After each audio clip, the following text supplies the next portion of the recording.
3年以前，互真侪无接触外界长辈退化更紧，为增加长辈甲外界互动。华山基金会安南一站特别安排了春游活动，带了长辈来到四侧坐船体验台湾版的亚马逊河道风光。安南一站，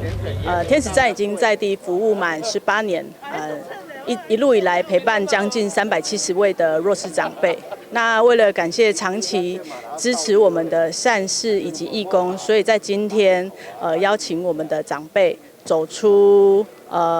家门。然后来到四草的大众庙搭船，然后可以跟来宾，然后以及义工，然后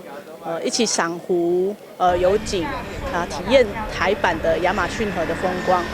基金会会当顺利照顾长辈，也是因为有真侪人长期的帮忙，所以在这次感恩大会上，基金会也特别颁证感谢状，予安南区公所、四侧大众庙以及侪善心人士。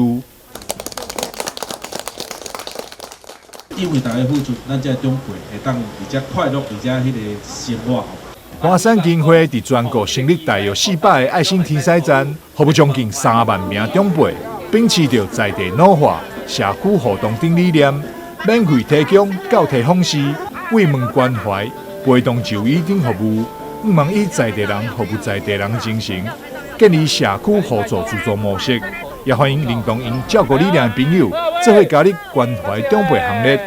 但是新闻张硕维采访报道。